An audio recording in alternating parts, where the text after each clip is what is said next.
So, my name is Divinity Roxx. I'm from Atlanta, Georgia. It's really cool to have you guys come out tonight, hang out with me a little bit as we just play some bass and talk about bass. How many bass players are there here tonight? All right. All right. Got some other instrumentalists here too. That's good. Drummers? Singers? All right. This thing is going to, that's in my pocket, so it's going to make noise. Cool. So I'm Divinity. I'm a bass player, an MC, producer, writer. I sing, I rap. I started off rapping. I fell in love with music when I was a kid, like most of you. My parents were introduced to me to music. My mom used to play music in the house all the time when I was a kid. Like, she played James Brown, and she played a lot of George Clinton, and she played a lot of funk, Michael Jackson. She played Bootsy Collins, you know, just a bunch of soul music was happening in my house. She also played some hip hop music, which was interesting. My mom was young. She was about 20 when she had me, so, you know, she was still really young and into what was happening and what was hip and everything new that was coming out. She was always bumping it. I remember when Juicy from the Culture, you guys remember Juicy from Culture Club? Was it Culture Club? Biggie Smalls sampled it. You know, you remember Biggie Smalls? It was all a dream. Yeah, so I remember when the original record came out. My mom played this record over and over and over and over again, because that's what she would do. She would find a song and she would just play it until you were over it and tired of it. So we listened to a lot of great music, and something about music really touched me at a very young age. It was able to make me feel emotions that I didn't even know I had. Love songs, heartbreaking songs that you don't even know what they're talking about, but you can feel the emotion of this music. So I fell in love with music, and when I was about in the 3rd grade, this teacher came around to all the students in my elementary school and said, "I'm the band teacher, and I want to know if you guys want to be in the band. Anybody want to be in the band? Raise your hand." So I raised my hand. He said, "Okay, all right. What do you want to play?" I want to play the saxophone. Like, everybody wanted to play the saxophone. It was the coolest instrument in the world, it seemed, and I wanted to play it too. But he said, "No, you cannot play the saxophone, you have to play the clarinet." So I ended up playing the clarinet from 3rd grade on. And another teacher came around the school and went to all the classrooms and said, "Does anybody want to be in the chorus?" Me, I want to do that too. So bam, I was in the chorus and the band. Needless to say, I stopped playing the clarinet and started playing, well, we'll get into that, but I stopped playing clarinet and I started rapping. Became a rapper. Had a rap group called Dat Boo. Anybody from Atlanta would know Dat Boo. It stood for Divinity and the Breakfast Unit. I have a tattoo on my arm from Dat Boo, Divinity and the Breakfast Unit. We started our own label and put out our own album. We used to call record labels up on the phone and just say, "Listen, we got this group and they're amazing and you should listen to them." And they would say, "We don't take unsolicited music," and hang up in our faces. So we was like, well, what does that mean? What is unsolicited music? So we looked it up and realized that you had to have some sort of, you had to put it out yourself. It had to be commercially released in some way. So that's what we did. We pressed up our own albums, pressed up our own tapes, designed them, everything, and sold them ourselves out of the back of our car. We had a record label called Foolproof Records, me and my friends. We ended up opening up for everybody who came in town: De La Soul, The Roots, Tribe Called Quest, all the hip-hop acts. We opened up for them. And then something happened in the middle of all of that. I ruptured my Achilles tendon. I went outside to play basketball one day and just ruptured my Achilles. Now, I had gone off to the University of California at Berkeley to study journalism and give up music.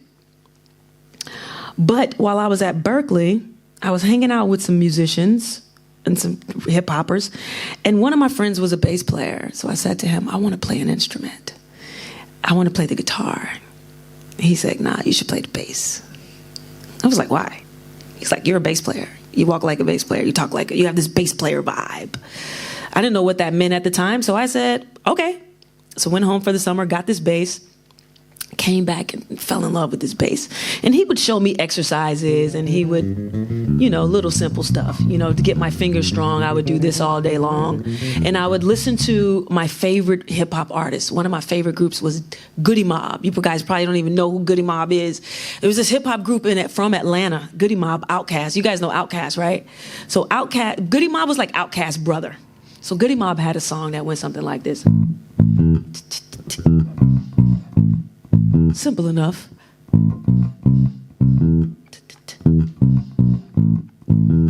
And the song went, me and you, your mama and your cousin too, rolling down the strip on Box, coming up slamming Cadillac door.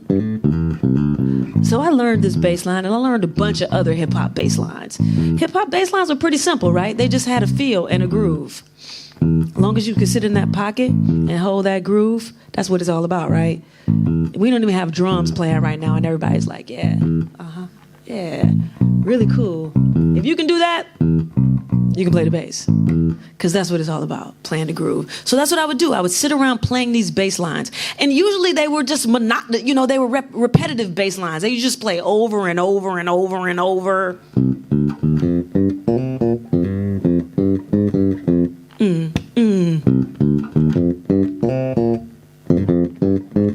I'm just so fresh and clean. Ain't nobody dope as me. I'm just so fresh, so clean. It's so clean, clean, So I would learn all these hip hop bass lines, and I fell in love with the bass, and I decided that I was going to move home and hook up with my rap group, and we would start opening up shows. So then I'll get back to the story.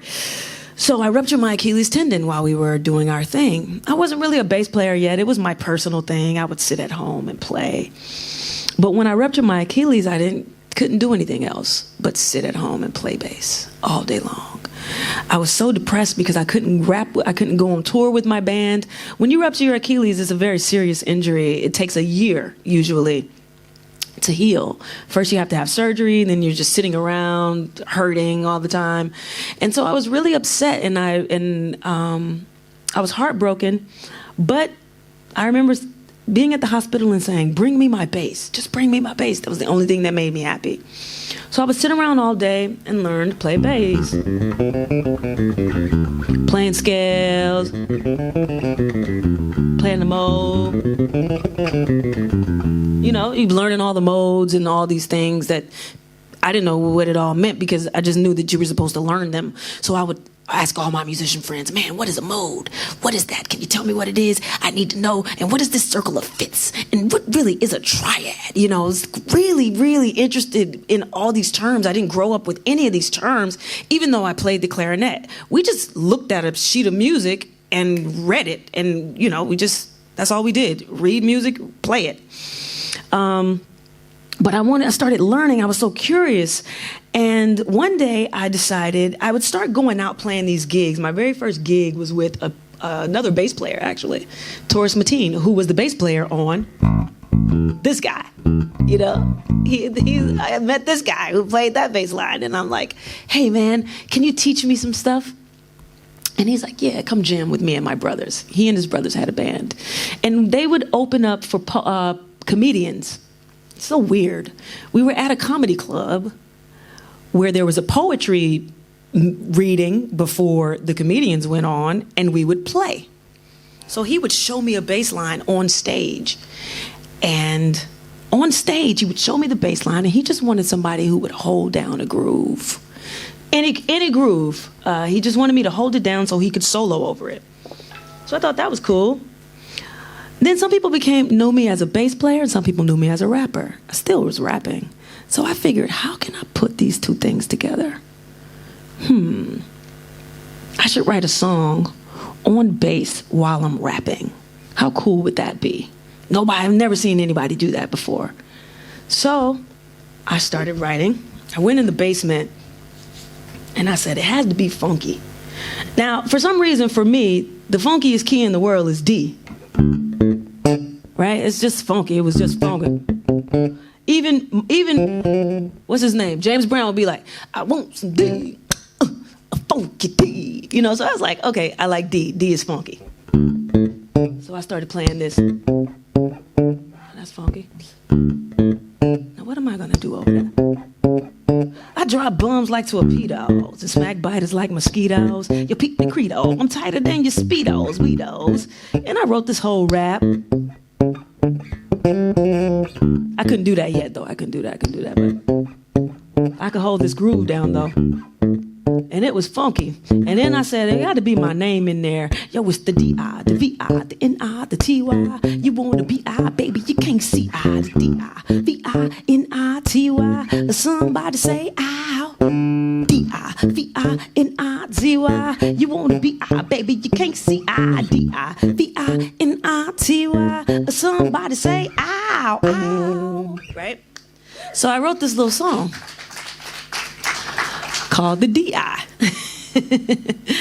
And then I heard that Victor Wooten was having a bass camp. How many of you guys know Victor Wooten? You guys know Vic, right? Yeah, probably one of the greatest bass players in the world. So he's having a bass camp. I didn't know what that was. What's a bass camp? He's like, you guys come out, learn from some of the best bass players, come into the middle of the woods in Tennessee, pitch a tent, and I'm going to do classes. I'm going to give you guys bass classes, and we'll talk about bass and nature and how they're related. Okay, I'm down. It's Victor Wooten, who is amazing. So I go to this bass camp. So funny. I had no money at the time either, because I told y'all I was rapping right and we wasn't making that much money. But something really weird happened. I got a check in the mail, ironically, from the government. A tax check for $500. Victor Wooten's camp was $500. So I took that check and immediately gave it to Victor. Went to this bass camp, and that's what I did. The first night of the bass camp, you have to talk. No, you don't get to talk. You get to stand up with your bass and play. That's how you introduce yourself. Usually we all stand up and say, hey, my name's Divinity Roxx. I'm from Atlanta, Georgia. I've been doing this, that. No, none of that. Just stand up and play.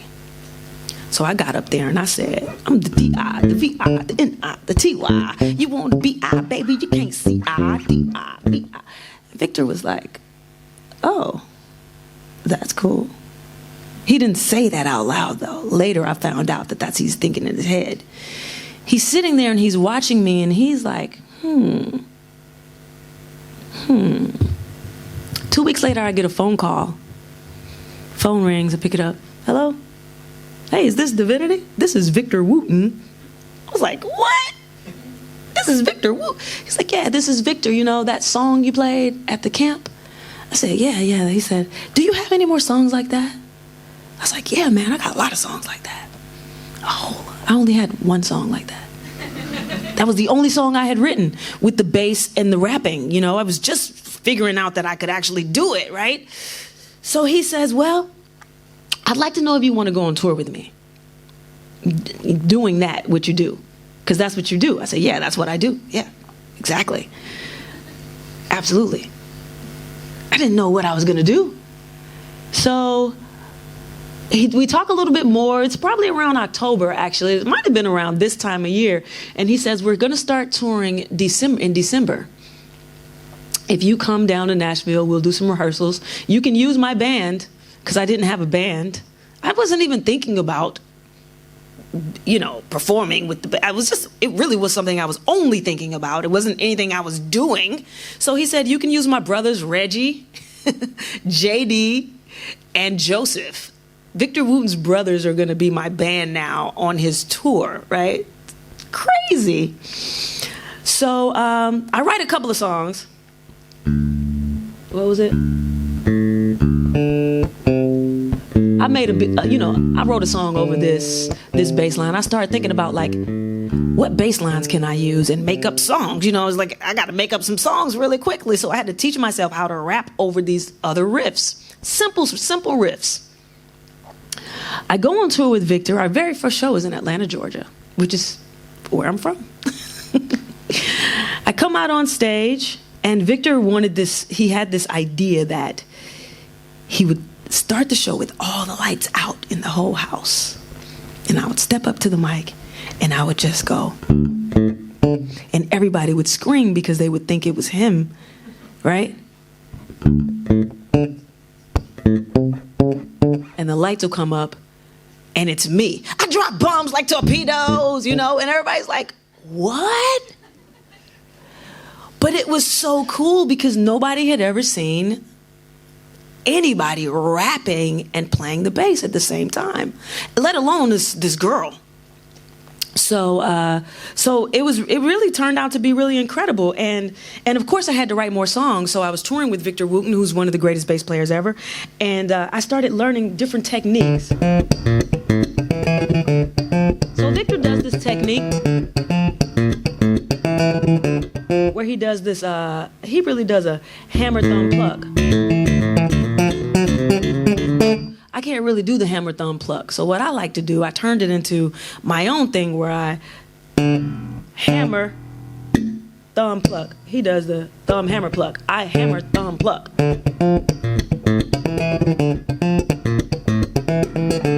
I was like, ooh, that's cool. It's in D minor too. Some people are born to lead and others are born to follow. Some people are born to spit it, others are born to swallow. Some are born to make the rules, others are born to break it. Some people are born to dish it, others are born to take it. I was born to make this better whenever, however, never will lie. Let them take me, let them make me, cause I know it's a lie. I'm a rebel when I'm right and say we monsters inside. If you look into my eyes, what you see, the strong one's weapon, me and the bull spitting the truth. The trouble youth, they falling in need of a parachute. All you want is loot, but loot the fruit to execute. Anybody if they cause a dispute, well screw you. We'll take it to the streets cause we all bear arms. Take it to the police cause they only spread harm. Deep in communities where the sun ain't warm. In the midst of the storm we resist when they bomb. I'm a rebel, won't you put it to this metal, baby. It ain't no other who could bring it on this level, baby. I go to war every day with the devil, baby, cause I'm a rebel, baby. I'm a rebel, baby. Say I'm a rebel, won't you put it to this metal, baby. It ain't no other who could bring it on this level, baby. I go to war every day with the devil, baby, cause I'm a rebel, baby, baby. I'm a rebel, baby. Say I'm a rebel, the rebel, the rebel, the rebel, the rock. Only rock here. Ha, ha. A rebel, rebel box. I only rock here. Ha, ha. A rebel box. I only rock here. Ha, ha. A rebel box. I only rock here. Ha.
So I started doing stuff like that and, you know, bringing the loop station into the deal and just creating my own songs, writing my own songs.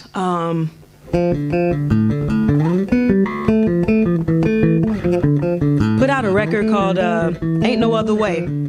And put out a record called Ain't No Other Way, sold it on the Victor Wooten tours, toured with Victor for 5 years. And then something incredible happened. People started calling me from all over the country about this audition that was taking place from one of the biggest artists in the world. Now, I'm not gonna say that she was one of the biggest artists in the world at that time. She had the potential to be one of the biggest artists. She was pretty big, but she probably wasn't as famous as she is now. People were calling me saying Beyonce was having auditions for an all-female band. So, I'm sorry, because I have the bass in my hand, I'm gonna play it. It's just so, it just is what it is. So she was having auditions, and people were calling me from all over the country. All these people who saw me play with Victor Wooten thought that it would be amazing if I was the bass player for Beyonce. And I was thinking, that's cool. But she's pretty famous, and if she wanted me to be her bass player, she probably would have somebody call me, like why would I get the gig? You know what I mean? Just why would it be me? Why? So I had some friends come over, and they said to me, listen, Beyonce's having auditions for an all-female band. I said, yeah. I said, you should be the bass player. I was like, maybe. I could think of 5 other women who could be the bass player, ahead of me. And they say, well, you need to go to the audition. I was like, maybe I'll go, I don't know. They were like, we aren't leaving your house until you say yes. This is some good friends, right? They're good friends. I said, man, okay, well, sit down. There's the kitchen. There's the TV. Here's the remote. Hang out. I'm gonna go make a beat. I was making beats. I was making another album. I was, touring with Victor Wooten, which is pretty amazing. Writing my own music, doing my own shows, doing my thing, my thing. And they didn't leave. They stayed there for a while. They were at my house for a couple of hours. And I was like, came back out, looked, was like, you guys are still here? They said, yeah, we aren't leaving until you say you're going to go to this audition. So I said, fine, I'll go. So then I find out, everything that I needed to do in order to prepare for the audition. I think we were playing Work It Out. Y'all know that song? Work it out. So I learned Work It Out and go to the audition. It's so funny. The universe is so funny. I always say this. When I tell this story, I'm telling you guys this story because when you decide to be a musician, when you make a decision about something incredible happens, whether you recognize it or not, whether you believe it or not. Something incredible happens to you. Everything about your decision, somehow it goes out into this ether, this universe that we live in. And things start happening to help you along your way. It's true. I don't care how old you are, how young you are. When you make that decision, something happens. So I'm leaving out some really cool details about how everything happened, but it's like the universe just started opening up this path. And even though I was resistant to walk through it, I started walking through it, right? So I get to the audition and CNN is there. You guys know CNN, right? So CNN is there. And I walk in the door and somebody goes, hey, here's this girl, Divinity, CNN person. Hey, CNN says, hey, can we follow you around through the audition process? I was like, okay, yeah, I don't care. Come on. So we talk a little bit. How do you feel? I'm nervous. I'm scared. And I go into this audition and I audition and I play. And, I do some thumping and I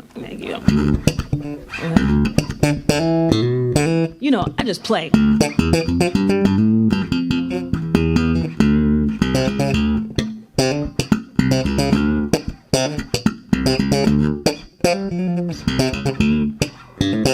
I play Work It Out.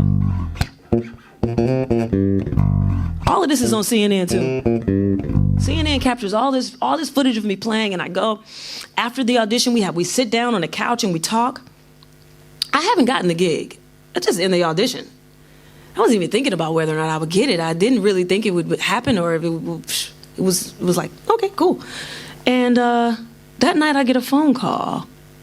Some guy says, "Hey, Divinity, so it was 12 o'clock at night. You're up?" I'm like, "Yeah, of course I'm up. I'm watching TV. So you want to go to New York and do a second round of auditions for Beyonce?" I was like, "Yeah, okay." So they fly me to New York. We go to Sony Studios. And all these women are there. We do the second round of auditions, and we learn.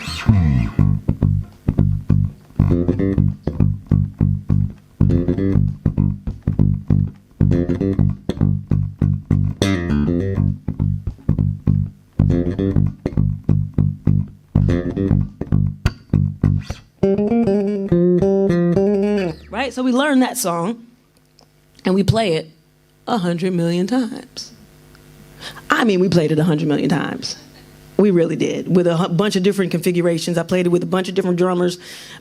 We all just played it over and over and over and over again until the second day, Matthew Knowles stands up and he says, "You guys have been chosen to be Beyonce's all-female band. And you'll be playing the BET Awards in 2 weeks. So go home and get your life together." So 2 weeks later, I was on BET with my shiny white jacket on, and of course I had some shell-toe Adidas on because I was just all hip-hop. So I'm behind Beyonce dancing and playing Deja Vu. What? Amazing, incredible, this cannot be happening. So surreal. And next thing you know, I'm traveling all around the world. We used to love to come to Dublin. We were in Dublin a lot. Oh my God, we had so much fun.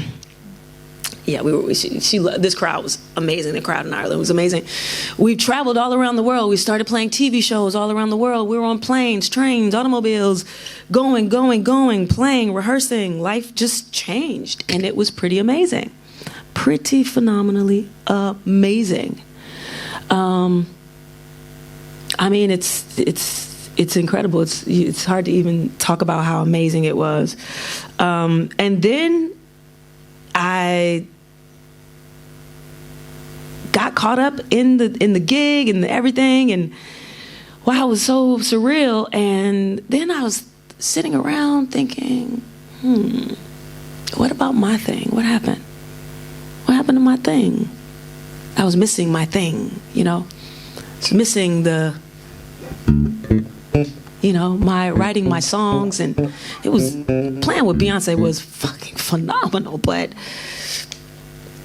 I still had something to say. I still had songs in my heart. I still had this desire to push and do my thing. So I had to say, wow, what do I do with that? Do I push it down and try to forget about it? Or do I pursue it? Now, it was really, fortunately, Beyonce got pregnant. So she sat down for a while, you know what I mean? Like she sat down because she was pregnant. And so I saw that as an incredible opportunity for me to start pursuing my thing again.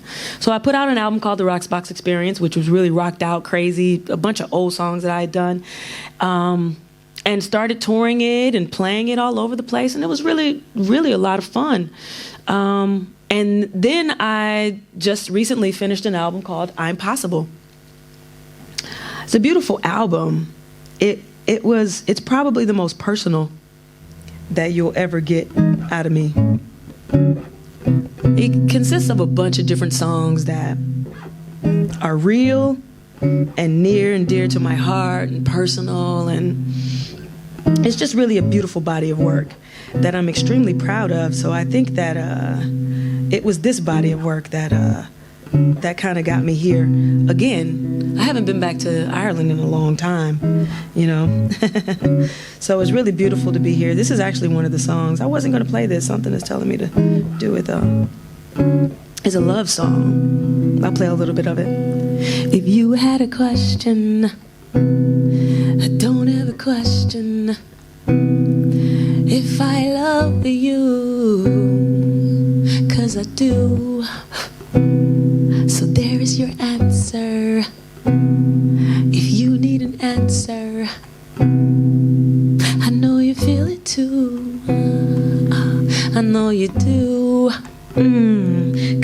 thinking you, me, we, us, us, us, us, us. It's about you, me, we, us, us, us. Yo, don't ever think that I ain't coming home to you, 'cause I'm coming home to you, girl. Don't ever think that there is something wrong with you. There's nothing wrong with you, girl. Don't ever think that I ain't coming home to you. I'm coming home to you, girl. Don't ever think that there is something wrong with you. There's nothing wrong with you, girl.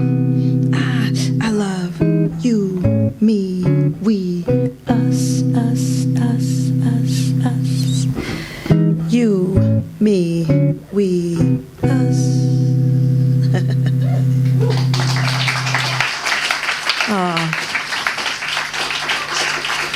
That song was called Question. It was a record I had just was in my basement. I used to have my own studio. I have my own studio no matter where I go. I set up a studio somewhere.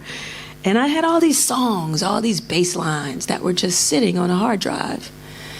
And I thought, I need to do something with these songs.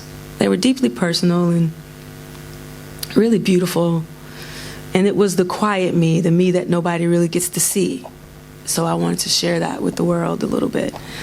So I've put out this album, and I guess in a nutshell, bam, we're here. That's a little bit about my past.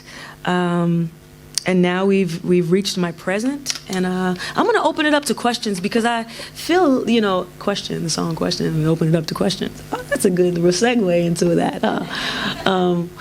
So yeah, if you guys have any questions or any about anything I've said or anything I left out or just anything regarding the bass, a lot of times cats want to talk about a little bit of my technique on bass, and like I was saying, I do the whole.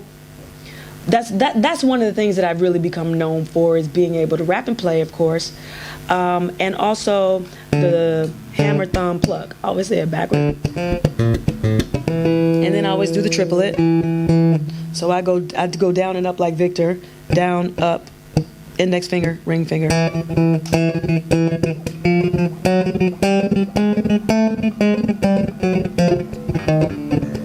It's just something that I like to do. It becomes a habit. I sit on, so as soon as I get on the bass block. Okay, anyway. Yeah, anybody got any questions? Don't be shy, please. Ask me anything. Oh, come on. Anybody? Anyone? Raise your hand. Yeah. I was just wondering, when you've scaled things down, say from being on big tours, does it change the way you play when you're on stage? No. Or you're leading things a bit more? Well, in that sense, yes, but I'm a performer naturally.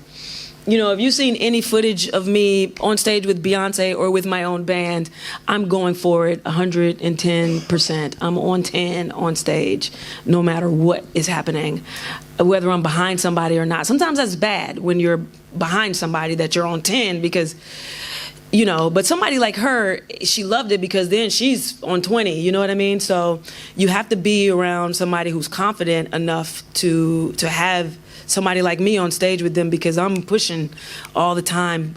The only, one of the biggest differences is that now I'm in charge of everything. So this gig with Beyonce for me was my first gig as a bass player, where I was truly a 100% bass player. I wasn't rapping, I wasn't singing, I wasn't writing. It wasn't my show. I didn't make any decisions about what was gonna happen as far as what the production was like. I was one of the musical directors, so I helped arrange some of the songs and gave a bunch of suggestions on segues and different things, set lists and different things like that. But now everything is on me. Everything. The set list is on me. How the band is going to get here is on me. Where we're going to stay. How much everybody's going to get paid. Who's arranging I'm arranging the damn shows on the computer. Like, I'm arranging the backing tracks. I'm making sure that we have all the equipment we need. Like, when we tour with backing tracks. It helps because I'm touring with a 3-piece band, because that's affordable. Drums, bass, and guitar. So I tour with the 3-piece band and a machine, which is the 4th member of the band. I tour with the backing vocals in the tracks. I arrange them. I usually use a program called Logic. So I'm doing everything, man, and thinking about everything. And that's hard. That's tough. So I encourage women, men, everybody, learn the software that's out there. Learn how to use it, even if you're just demoing stuff for yourself.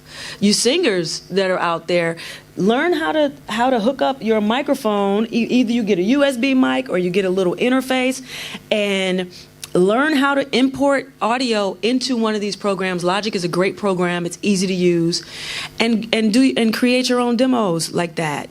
Start messing around with a little mini keyboard and creating chord progressions or melodic ideas. Just get involved in every aspect of making music that you can. And I was always curious about all that stuff. So that's why I taught myself how to use Logic and Pro Tools and, all the different things like that. Yeah. Anybody else? Yes.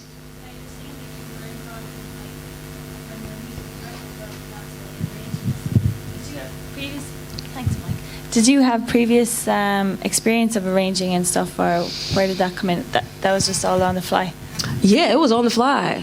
It was, they just threw me into that position. I don't know why.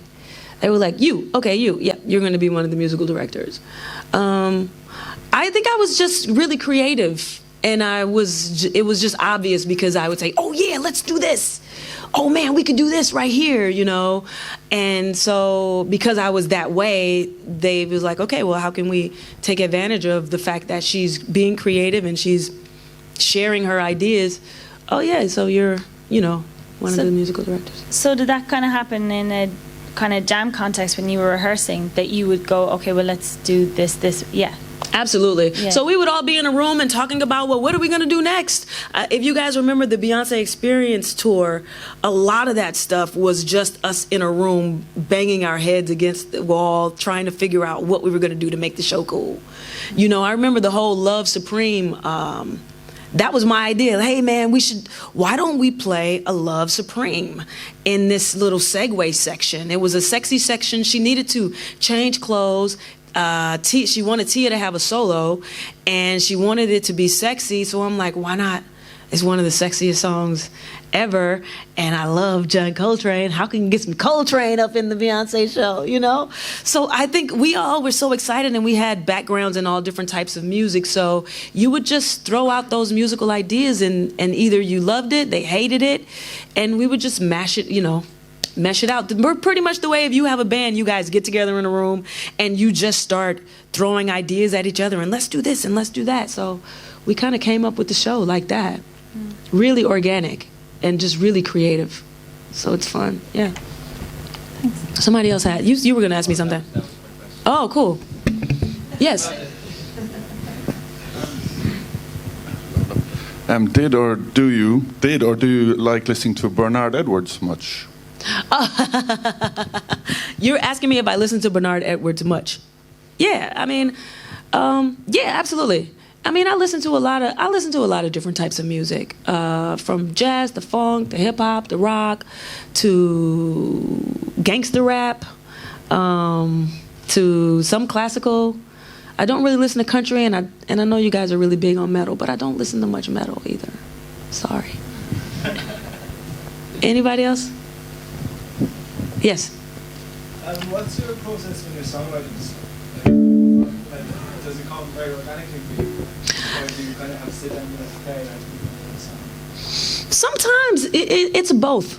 It's both. I'll play a song that was originally a voice note. I don't usually play it with the tracks. Excuse me. This record too, I'm doing more singing than I was. But this particular bass line came about, it was a voice note. I woke up one day and had this idea, and I sang it into my phone. It was on a different phone too. I really wish I had it so I could pull it up. It was just a cool groove. Boom, boom, boom, boom, boom, boom, boom, boom, boom, boom, boom, boom, boom, boom, boom. Boom, boom, boom, boom, boom. Oh, yeah, that's cool. Boom, boom, boom. And I was like, oh, man, that's cool. So I saved it, forgot about it. Just completely forgot about it. And then one day I sat down into my studio and I was like, oh, I want to write a song. I want to make a beat. And I have no ideas.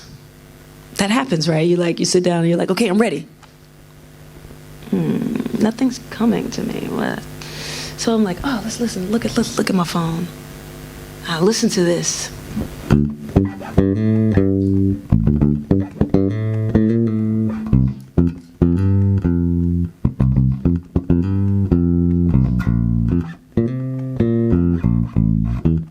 Oh, that's cool.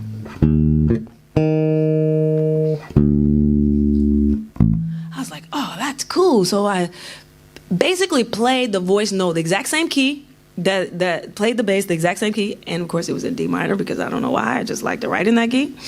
And I'll give you a funny story. My mom had wanted me to write this song called "What You Doing, Where You At, Who You With," right? My mom will call me. My mom loves music, right? Snoop Dogg is her favorite rapper, right? So she'll call me and she's like, you need to write a song called "What You Doing, Where You At, Who You With." I was like, what? She said, what's the first thing you do when you call somebody on the phone? What's the first thing you ask them? She said, you ask them, what you doing? Then what's the next thing you ask? Like, especially if it's your significant other, what you doing? Then you say, oh, well, where you at? You say, oh, I'm over here. Well, who you with? So she was like, you should go, oh, what you doing, where you at, who you with, huh? I was like, no, Ma, I'm not writing a song like that. Because she's so gangster, right? So she wants me to write some gangster hip-hop song. So when I had this bass line, it was so groovy. And I was like, what am I going to do over it? And I'm like, I had on a piece of paper on the desk, what you doing, where you at, who you with, right? So I'm like, how can I put that in there, Oh, okay. I was like, what you doing? What you doing? Where you at? Who you with, girl? Who you with, girl? Oh, yeah. I wanna rock you. I wanna love you. Okay. I just wanna love you. I wanna... Okay, I like that. And then I'm in love, right? 'Cause obviously I'm in love because I'm sharing all my love songs with you guys, right? So, and I had never really written a bunch of love songs before. But my partner and I have been together for 9 years, so somehow that made its way into this music. Me being vulnerable, me being open. That's what this album is me being vulnerable and open. So I'm gonna play a little bit of that. Let's see. I was just about to call you when the phone rang. Funny how love be thinking the same thing. The phone rings. I'm just chilling where you at. I'm at the crib. Who you with? I'm by myself. You wanna come through and kick it? Yo, I'm with it. I used to love them and leave them. That's what I used to do. But like a Rick James song, I got so into you. Fire and desire and the passion too. Who knew that you would be the who? And who can I run to? You and me. You and me. We were made to be, girl. We were made to be. And I can tell by the way you look at me that I was certainly made to love you. So let me love you. I just want a partner to play spades with, so I can beat my mama and her friends. Her friends. Cause they always win. For me and you, we could go 10 for 2. So I'ma call you at 10 to 2. Ooh, what you doing? What you doing? Where you at? Who you with, girl? Who you with, girl? I wanna rock you. I wanna love you. I just wanna love you. I wanna... I never knew a love like this. Gotta be something for me to write this. I remember the night in Japan when we kissed. There was an earthquake, we made the whole world shake. And it ain't always great. Sometimes you frustrate, but if we gon' be together, got to live through the breaks. You know, the good, the bad, the happy, the ugly, the sad. Some people don't like it, that's too bad. It ain't my bad, cause if they only knew how I be fighting for you to win. This ain't a trend, I be thinking about you when I'm in them dirty dressing rooms out on the road. For real though, I'd prefer to be with you through thick and thin though. I always been a little loner, always been reclusive. I never knew that I would ever want to be exclusive. But here I am, writing them love songs, bearing my heart, putting it here up in my art. Yeah. Yeah. Okay. Think of you in it.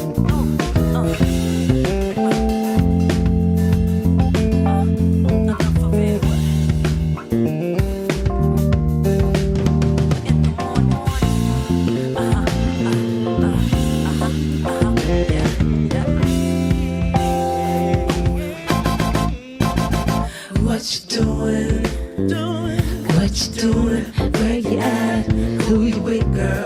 you with, girl? Who you with, girl? I wanna love you. I wanna rock you. I wanna love you. I wanna love you. I just wanna love you. I wanna. Yeah.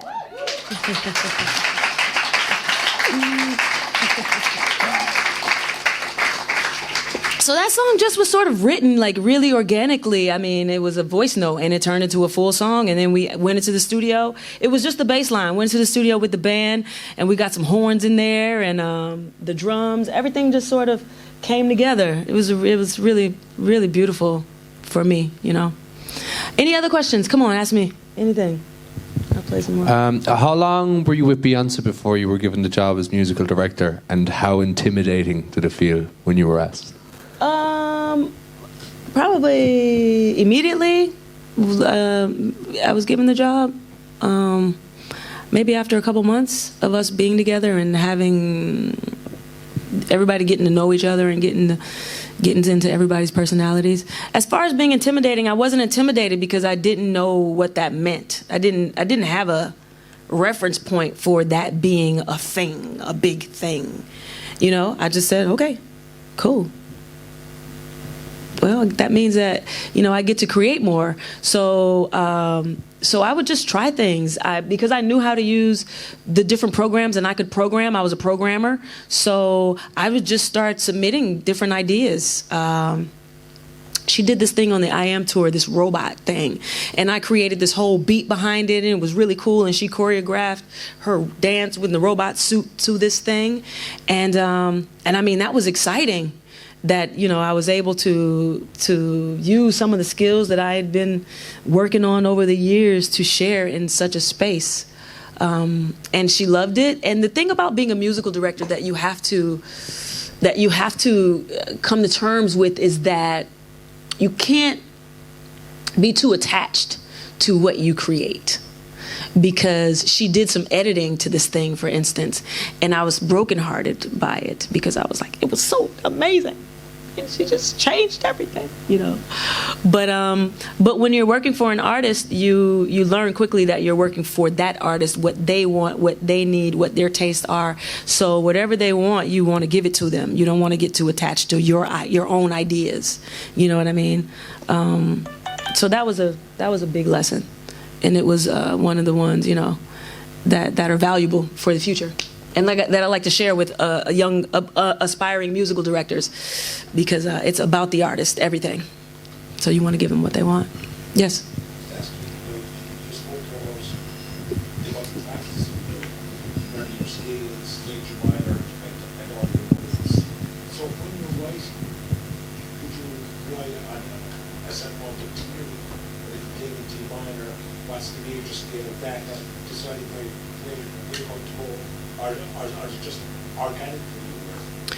What's the approach? For me, it's a little bit of both.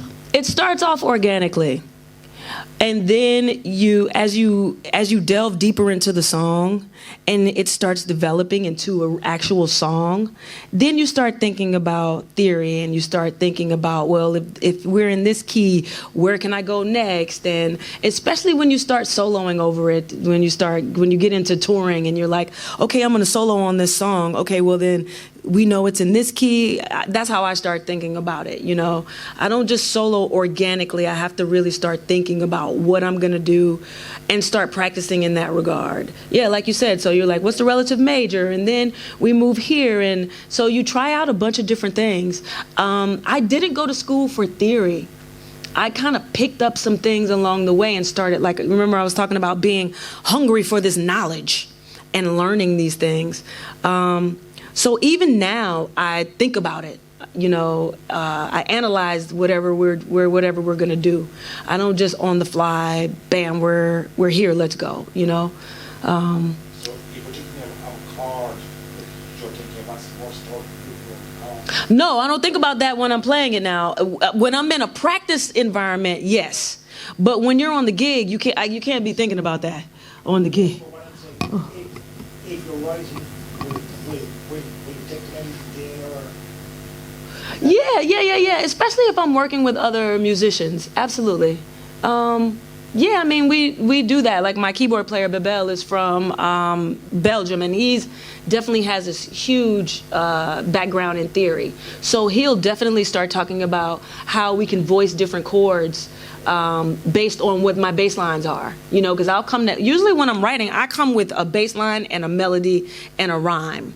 And so I get with my keyboard players, my drummers. I utilize the people that I love and who I respect musically to flush it out, you know. So he'll put some voicing on it, and I'm like, that's cool, but something in there isn't quite right. So he'll show me some different voicings until I'm like, yeah, that's it, man. And I usually like suspended chords. Because he's like, okay, well then I know what I'm gonna play because I know what you like. But yeah, so you know, I don't do everything on my own. I am the final say in everything, and I usually lay down the foundation. But then I've learned over the years that the best thing to do is collaborate with other people. Some people are just, you know, you're just that person who's going to create it from the beginning to the end. But I want to be diverse, and I want to have different ideas because that tends to make the song better. And at the end of the day, for me, it's all about the song being better. Does that make sense? Yeah. One more question. Like, can you give some information about your technique as regards to tone there? Oh, my tone. A lot of people say that. I don't do anything. You know, years ago, I saw Michelle Ndegeocello in concert. She's one of my favorite bass players, right? And I was just sitting in the audience thinking, damn, how is she getting that tone? How is she getting it? So I was fortunate enough to see her after the gig at a bar. And I walk up to her, this young little hungry bass player, and I say, what are you doing with that tone? Is your bass knob all the way up and you have no trouble in there? And how is your amp EQ? Like, what is your EQ? How do you get the tone? And you know what she said to me? She did just like this. She said, it's right here. And I was so mad. I was furious. I left and I was really upset because I was like, man, she didn't want to tell me where her tone, how she get her tone. I get it. She don't want to give away the secret. But really, it took me a long time to realize that she was telling me the truth. It was here. I don't know. This particular amp, now every amp is going to be a little different. This amp and speaker combination is a little weird. This SVT3, this is an old Warwick. I play Warwick speaker, well, I play the whole amp. But this is a weird combination, so every bass setup I come to, I have to mess around with it and fiddle around with it to get it right. I had to turn the bass up a lot on here. But then I had to pull it down from here, so I could have probably pulled it down here. I took all the mid-range out of here because it just was not a cool sound. But I think when I first started playing bass, I noticed that when Marcus Miller played bass, I knew it was Marcus Miller. When Victor Wooten played bass, I knew it was Victor Wooten. When I heard Larry Graham play bass, I knew it was Larry. And I wanted to know how are they doing that? So I would just sit there and listen to a Marcus Miller record. He had this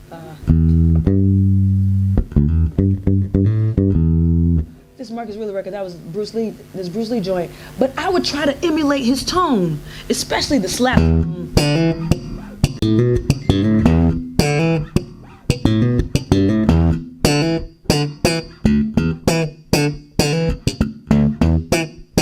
And I would sit there and try my damnedest to play it just like them, to where my ear would be sure that whatever they were playing, I was hearing that come from me. Whether it be plucking a little bit harder or muting with my left hand. So a lot of times I'm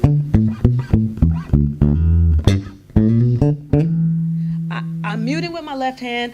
I'm playing from up under the string a lot of times because that's going to give me a different sound from playing.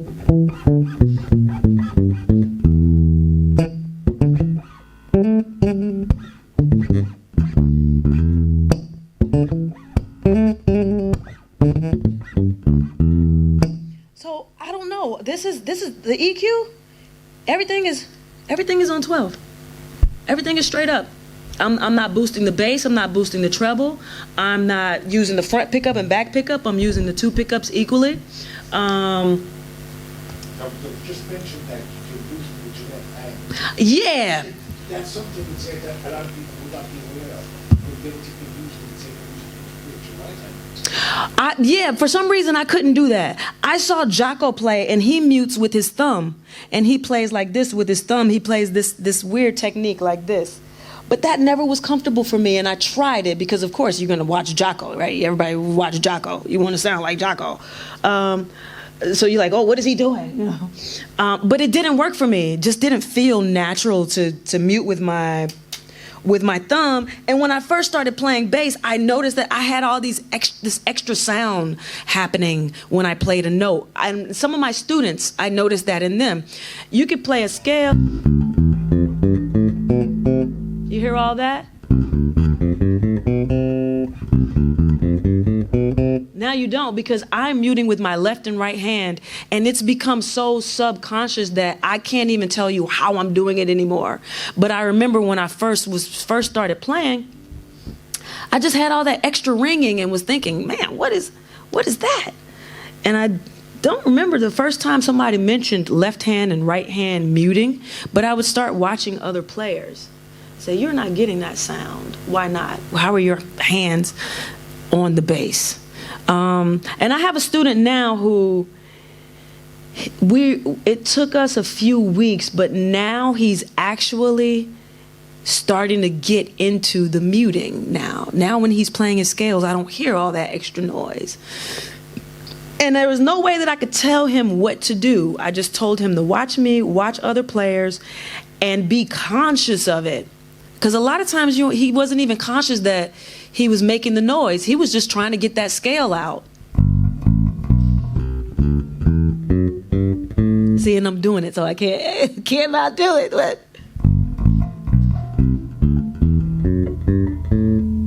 you hear all that, right? No, I hate that. Oh, no. So I've just, over the years, just figured out a way to mute. But as far as tone, I think that's a lifelong, like, you got to find your tone, your voice on this instrument, whatever instrument it is. And you do it by listening and emulating at first, and then one day you have it, you know? You just have your own. Anybody else? Any other questions? Yes. Just two questions I want to ask you. First question is, you mentioned Victor Wooten, right? That you played with him? Yes. Was that the time before he played with Bela Fleck and the Flecktones? Well, you know, the cool thing about that period in time was that Victor was touring with Bela Fleck and the Flecktones, right? But he was investing the money he was making on tour with them into his own band. So he really was the first, you know, I learned a lot from Vic. He was doing that, but he had his own dreams and his own aspirations too. Right. So he would take his money and then he would get a tour bus and we would take his band on the road in between and then go back out with Bela Fleck. I saw Bela and the Flecktones in Dublin in 2011 at the National Concert Hall. Now, that's the first time I saw Victor Wooten play. Oh! Right, okay. And I'd heard a lot about him beforehand, but I'd never actually watched him physically play. Yeah. An amazing player. What? And a percussionist, a guy called Future Man. Yeah, his brother. You probably know. His brother, right. Had you played with Future Man as well, or had you played with Victor's band for a long, long time? Yeah, I started playing with Victor's band in 2001. Right. So Victor's been playing a long time. So 2001 to 2006. I got the Beyonce gig in 2006. Okay. So yeah, 2001. Live in America was the first thing I played on with Vic. And there's another person that you kind of reminded me a bit of as well, too, being a bass player who writes their own material and sings and records them. Gail Ann Dorsey. Oh yeah, I love her. Who played with Bowie. Yeah, love her. She's amazing. I've missed the chance to meet her at the Warwick Bass Camp this past year. Oh, I was so mad. I have one final question I want to answer. This is a real off the radar, but I'll ask you anyway. There, on YouTube, there's a slip of the Beyonce track with Single Ladies with the dance sequence, and somebody has mushed up Planksty's band Fágin, which is a song in Irish from Connemara, onto it, and it cool. works absolutely perfectly. And it's two different genres, from completely different places. I love that. And it just melds beautifully, as if it was just something real. And there was a thing on Facebook going that, you know, that she has Irish roots and stuff like that. Oh, I don't know. And I said, no, it's just kind of like a running, maybe not so much a running joke, but you know, people are making comments, and I said, yes, she's a real Connemara woman behind it all, because the song comes from down there. Oh, wow. And it's really raw. Check it out sometime. I will. Just as somebody who has worked with her and has been in that situation and played it, just to get your reaction to see how you see this piece, and you hear a completely different piece of music from another area, from another genre, from another place, that whether you're familiar with it or not, and to hear it superimposed on top, just see what you feel as a result of that from it. Oh, I'll check it out, definitely. Do. I know my friend Tony probably has seen it. He'll probably show it to me. You know, I mean, I love melding genres together. You know, rock, hip hop, funk, jazz. But you know, those are really popular genres that I've been exposed to as a kid. So of course, those are the things that I would come out with. You know what I mean? But that's really cool. Is there any water? That's awesome. I want to check it out. Anybody else? Somebody else had a question. Yes, sir, in the gray shirt. Why? I started playing Warwick on, really, it just sort of happened. I was playing this, Jonas Hellberg had this amp, and he asked me if I wanted to check it out, and I checked it out, and I liked it, and I started playing it. And he was working with Warwick at the time, so he wanted to introduce me to Hans Peter, who's the president of Warwick, and so they brought me out to the factory, and Hans said, "Let me make you a bass," and I said, "Okay." I'm usually open, right? I'm so open. It's like, "Hey, okay. You want to go to Ireland? Yeah, okay." So was this the first bass he made? I think it was a 5-string version of this bass. I asked for an ash body, maple neck. I feel like that was the first bass, yeah. Flame maple head, headstock. We did the wingay on top of the neck, and it sounded great. It ended up playing that bass with Beyonce, and we just developed a relationship from there. The bass was light and the body was a little bit smaller, because for me, I mean, I'm small, and the heavy basses really hurt my shoulders after a while. I have a lot of shoulder issues from just having a bass on my shoulder for 14-hour rehearsals, and just standing there with the bass on. It just, you know, it's a lot physically. It's a really physical instrument, this bass guitar. So we talked about that, and so I wanted something that was a little bit lighter, but still had the punch. The Streamer, this is the Streamer LX, and I got to design it. This one doesn't light up, but I have one that lights up, and the little inlays are like, they're little bass clefs. Bass clefs backwards, and so they look like little D's for Divinity. So I get to do little cool stuff like that. And I called this bass Graham, because Larry Graham always plays the white bass with the gold hardware. And when I first got this bass, I was actually with Larry, and I gave it to him. I was like, "Take a picture of my bass." So he took a picture of the bass. That's just something silly, but yeah. So I mean, I've really grown to love this bass. When I first got it, I wasn't really playing a lot of 4-string. I was playing a lot of 5-string. Because when you're touring with those big acts, you need that low B. But then I wanted to play more of my stuff, and I wanted to thump a little bit more. And the low B gets in the way. So then I started playing the 4-string a lot more and fell in love with this bass. Yeah, but you should check them out. Warwick is a great company, and a lot of different, I know they're known for metal bass players. A lot of metal bass players play Warwick, but I think Bootsy jumped on and was playing some Warwick stuff, and T.M. Stevens, of course, has been playing Warwick for like 30 years or something. Yeah, so the company is really growing, and they're making some really cool stuff out of there. So, yeah. Yes, ma'am.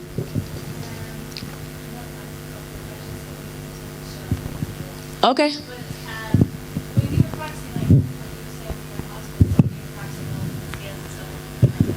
Did you also transcribe? Did you? I don't mean like write, but just like learn off by heart solos. Absolutely. Yeah. Not solo so much.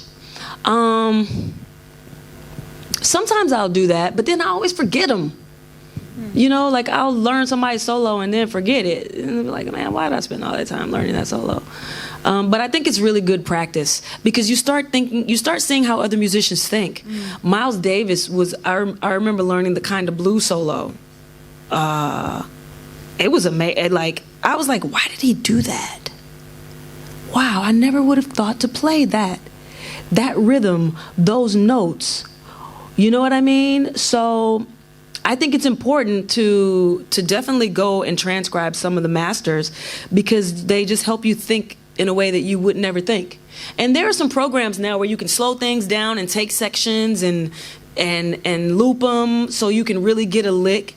And I think that cats like Victor and Larry and Marcus, they didn't have that luxury. They were dropping records they were dropping the needles on the records and rewinding them and playing and rewinding them and playing and learning licks. But it's so easy for us now. We have the technology we can slow it down without changing the pitch. You know what I mean? Yeah. So yeah, I think it's important to do that. Yeah, somebody was telling me a story about a workshop with Lionel Lueke, the guitarist. I think he's from Senegal, and they were like, oh, what software did you use to slow down solos and stuff? And he was like, oh, we put a rock on the needle, and that's how he did it. But yeah, the other thing I was going to ask you about is like rapping and playing at the same time. When you write a new song, let's say, and obviously like, so it's new phrasing, it's new rhythm that you're playing on the bass, and it's new phrasing with this new rap that you have. So every time that happens, do you have to practice this thing? Yep. From scratch, or do you find that you get stronger as you do it more and more, that it takes less time, or do you find that every time you're starting from scratch? I mean, it's easier. Please say the second one. It's easier. It's easier for sure, but it is starting over. I'll give you an example. So I thought Rebel was cool, right? Rebel. I was like, that's cool. Now I need to come up with something else, right? So I consciously thought about this. I want to come up with something else that's still, and it's still not as cool as Rebel to me, but it's pretty cool. Where I was like,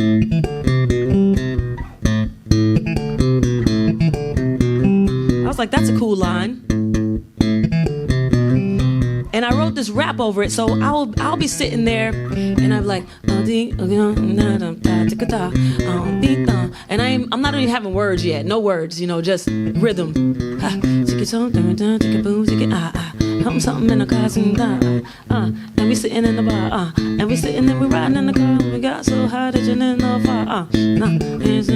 So I'm trying to think of like how can I write to it? So then what usually happens is I'll record it because I get caught up in recording because I enjoy the whole process of recording.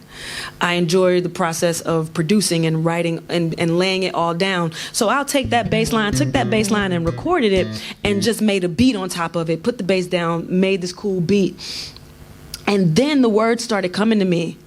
So I wrote this whole rap, sitting there listening to it, wrote the rap, everything. And then, yes, I had to go back and teach it to myself, how to do it together. And this one was hard. The beats, the bass, the rhymes, the beats will free your mind. The future becomes the past, so you can press rewind. I'm out of my mind, yes, I'm out of my mind, yes, I'm out of my mind. I'm from a different space and time, I was born from a whole nother kind. Even if I was declined, I would still continue to shine. But I usually slow it down, like still continue to climb, cause that's the way that we grind. It's the way I was designed from the hands of the master of time. And we all go back to the same place that we came from. Rewind. Every time I go back, a little piece of me dies. Help me to live through my heart, not my eyes. Now this was really hard to sing and play at the same time. This dub line and singing this thing. Every time I go back, a little piece of me dies. Help me to live through. Now, I can't even imagine it being hard, right? But when I was sitting there writing it, oh my gosh, I was like, Every time I go back, a little piece of me died. You know, like it's like the rhythm, something about you have to find where that vocal sits with the rhythm of the bass and slowly make them come together until they're fast. Belief is the master of deceit. This was hard. We believe that we're free, but we're living in the belly of the beast. Keep the groove, the bass won't sleep, they ain't weak.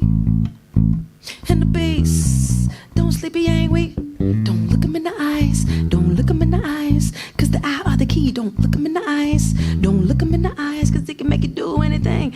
Like every section was hard, and so I just had to slow everything down.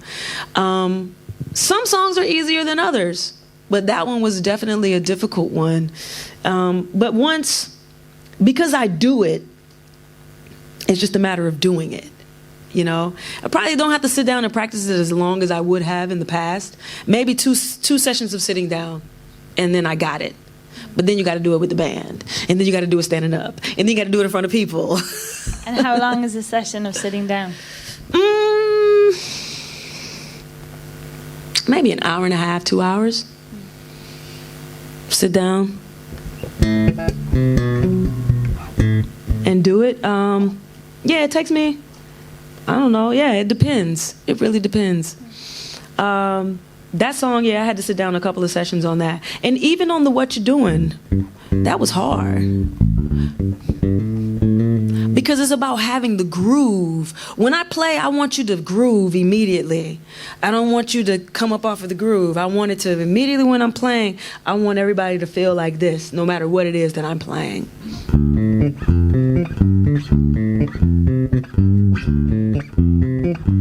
I want it just to be a groove. So then when I start rapping, I don't want you to lose that groove. I want you to keep it. But yeah, it's you constantly evolving. I need to challenge myself because I get bored.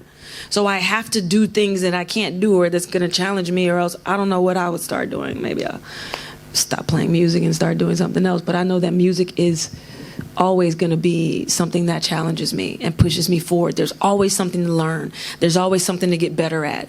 There's always a reason to sit down and practice, no matter what. So I'm never going to be a master at this. I can just try to be masterful and try to get better.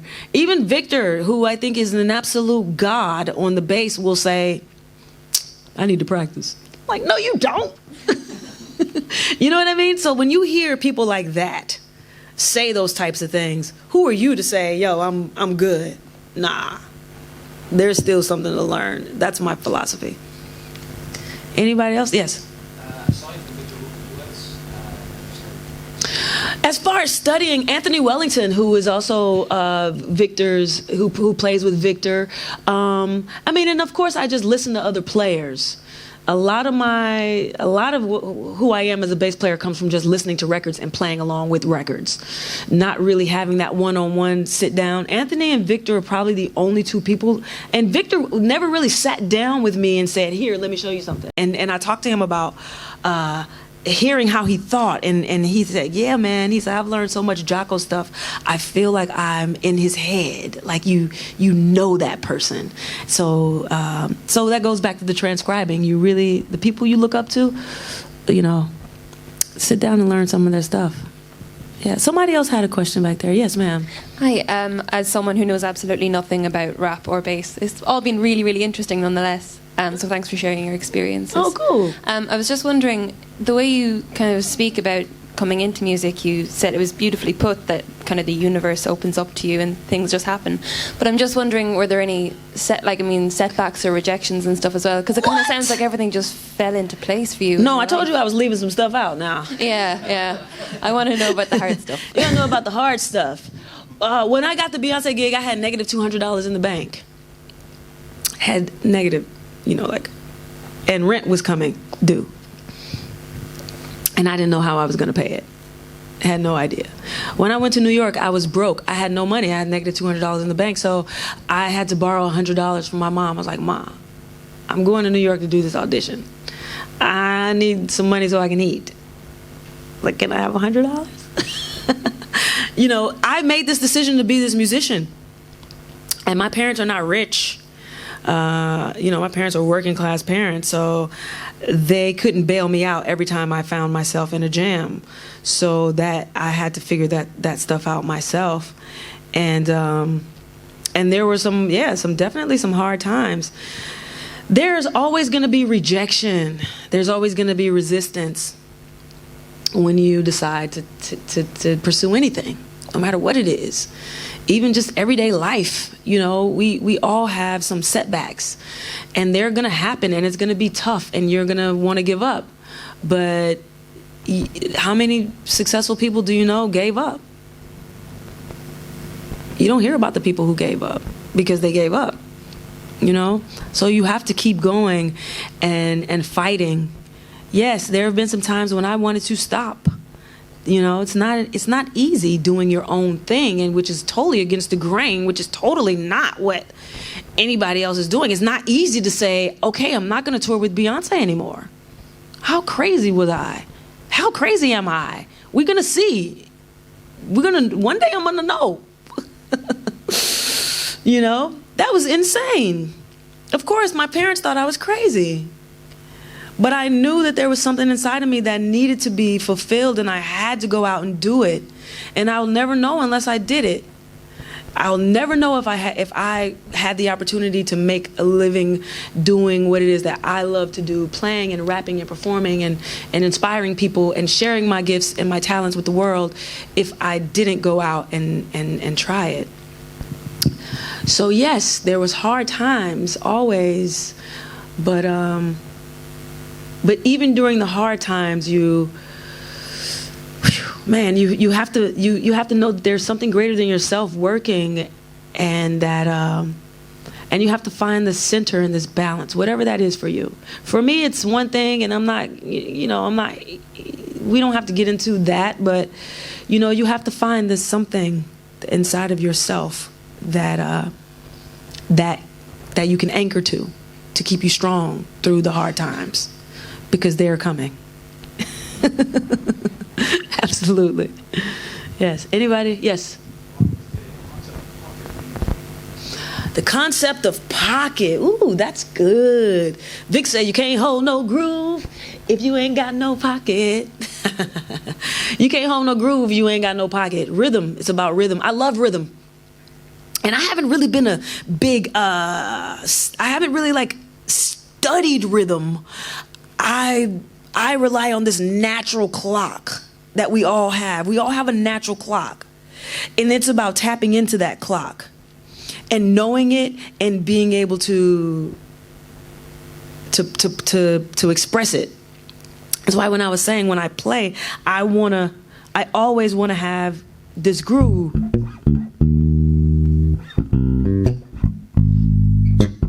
Even if I mess up, I want to still be in the groove. The groove. Like I always want you to groove. This is a pocket. I didn't always have this pocket. And it's always getting better.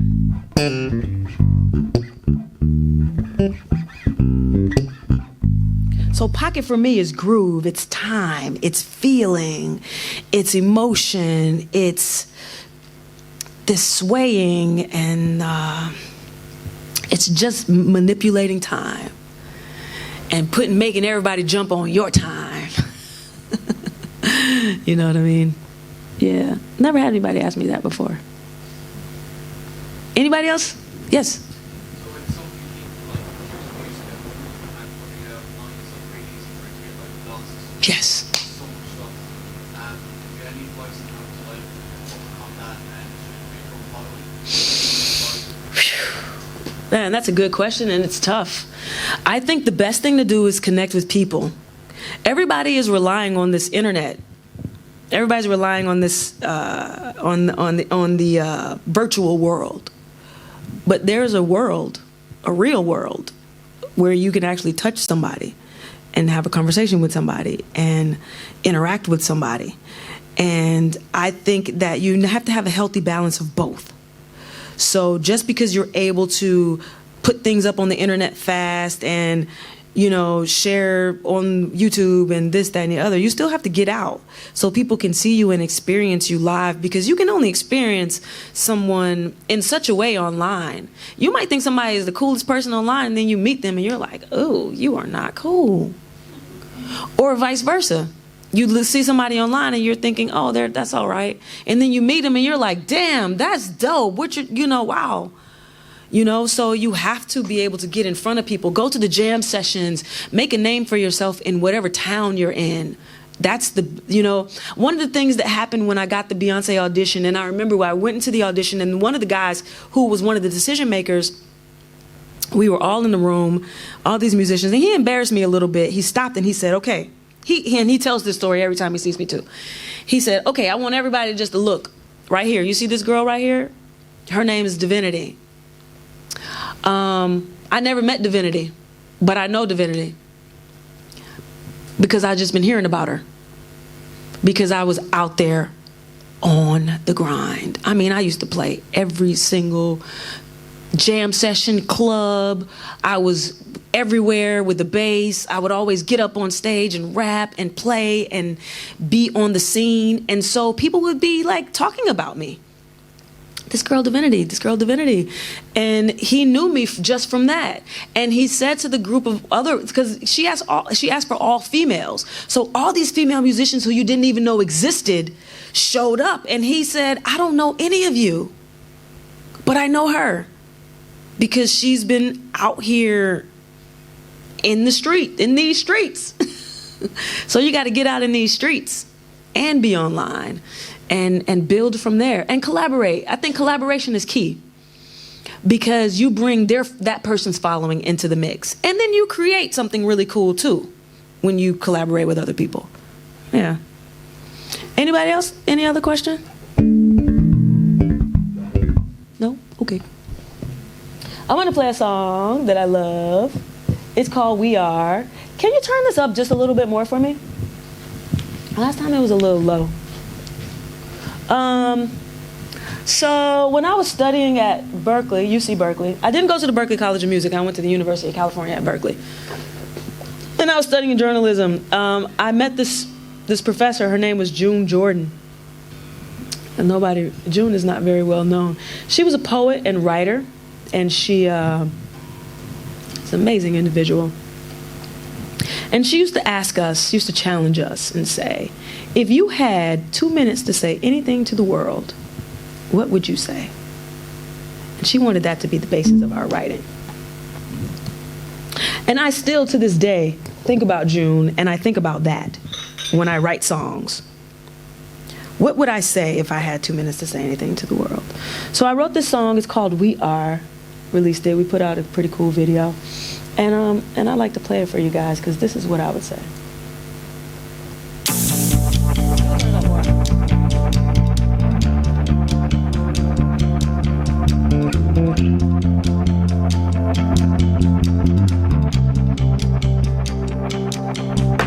What's the color of love?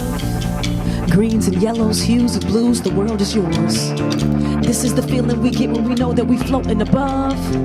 My heart is pounding with passionate beat. You feel it in yours? You feel it in yours? Well, the future's in my hands. If I poured it into love, ain't no telling what I'ma get back. If I'm gonna get it back and you feel the buzz, who am I to judge? I only come from love. We are traveling now at the speed of light. Can't you feel the rush? Will love really conquer all? Is the gun really worth the fall? Are we all so afraid of what we don't understand that we're willing to shoot without cause? What if you were that one, the one that could change the course? Would you step into your greatness? Would you? Can you feel the force? We are what we're waiting for. Put your hands in the sky and reach for the stars. 'Cause we are what we're waiting for. Put your hands in the sky and reach for the stars. If the sky is the limit, let's fly through the limit. My feet is on the ceiling, so of course I'm feeling lifted. My head is in the clouds. My head is in the clouds. Can't feel the ground. Can't feel the ground. One beat, one heart. One life, one love. One of you plus one of me equals one way before long, before long. My heart is pounded with passion and beat. Can you feel it in yours?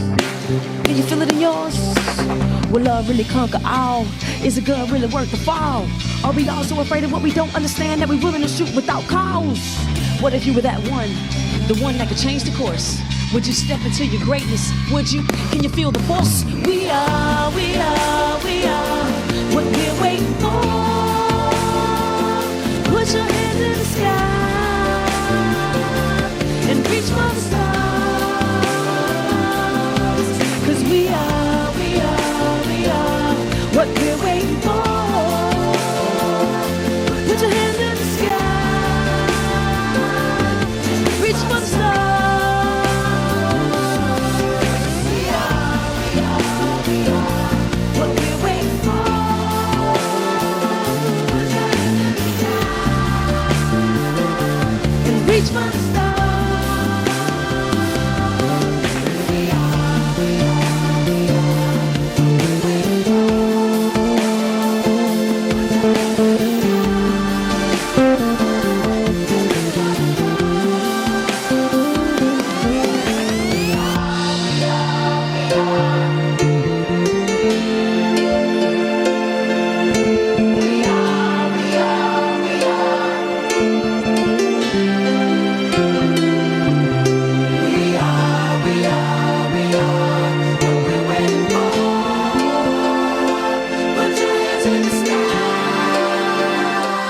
And reach for the stars.